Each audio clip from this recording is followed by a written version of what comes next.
Okay, now you're noticing all these things. You're getting clear, you're getting grounded, you're getting connected, you're understanding what's happening in your body and everything, but then your perception of reality. Now, I think your perception of reality is very, very important.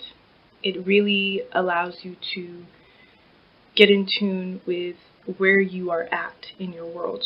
Because there's so many things that are going on in our lives that sometimes you have to learn how to pick one thing or the other thing in order to perceive what you're wanting. So a few days ago I talked about what you think is what you attract, right? You have a skew of your perception of reality. So you have to kind of decide on, what am I wanting to focus on? What am I wanting to do? How am I wanting to do this? Once you focus on that and make that decision, things in your reality will start changing. You'll start being more open and loving. You'll go through phases where you're like, oh my gosh, I'm aware, and then you'll get to a place where you're like, oh, I can only kind of control my actions. I can control the things that I'm wanting to do.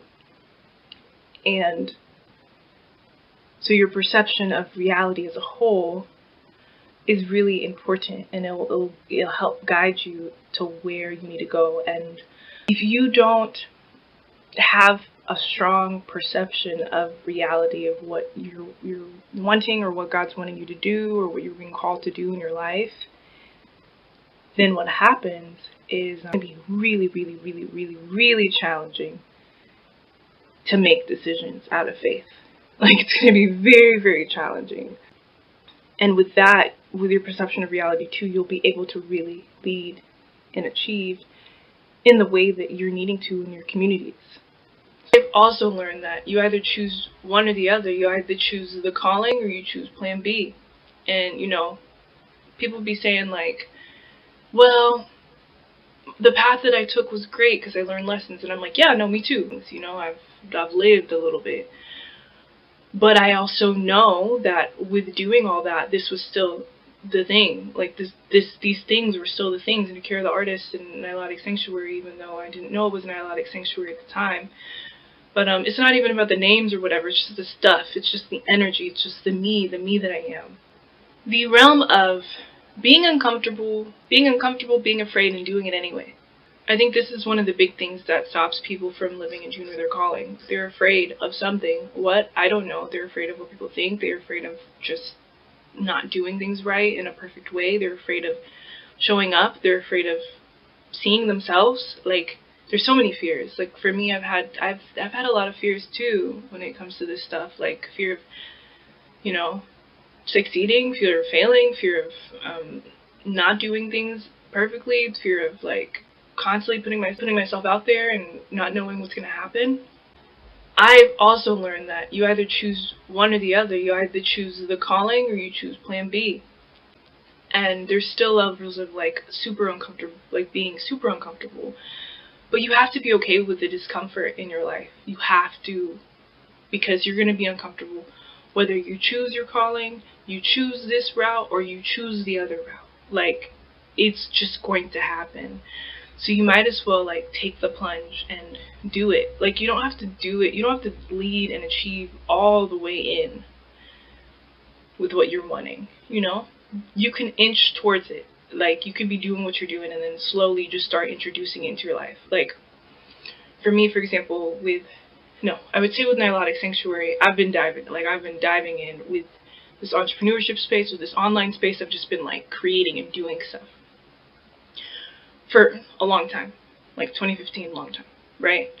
With Nakira the Artist, that one took a minute.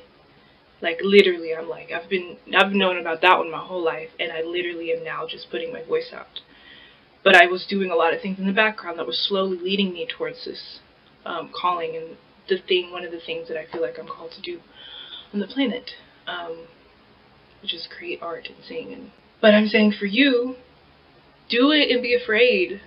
Just do it. Just do it. If you needed permission from someone, I don't even know why, because I don't know why we women be thinking we need permission. But you just do it. You just make things happen in your life. Be talking about the calling.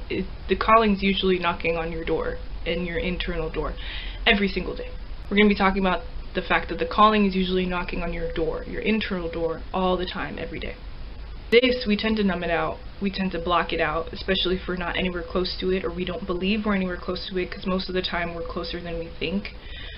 Usually it's not even about like external accolades of us doing it. It's really about us believing in ourselves and doing it, and being like, oh, I'm doing it. So like inching into it. So for example, like when the Care the Artist, like I just inched into it, and now I'm like, wait, I'm doing covers every week. Like what just happened? Like where did this come from?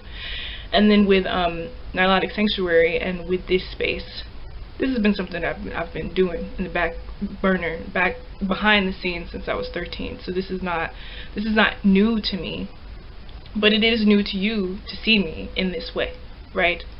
At least I believe so. I don't know. Everybody has a different perception of me, so I don't really know if that's accurate, but I'm just stating that your calling, whatever it is knocking at your door every day. It's with you at work, it's with you at home, it's with you with family, with your relationships, with kids, with when you're in your bed, when you're doing things, like it's there. And it shows itself to you every day. A spirit talks to you, messages come to you. God's like, hey, don't belittle the fact that like there are a few people watching you, or there are a few people being impacted by you. That's a lot of people. Like even one person is a lot of people, you know? So even one person could be your community. It could be you and the other person, and you're doing your thing and you're impacting people's lives.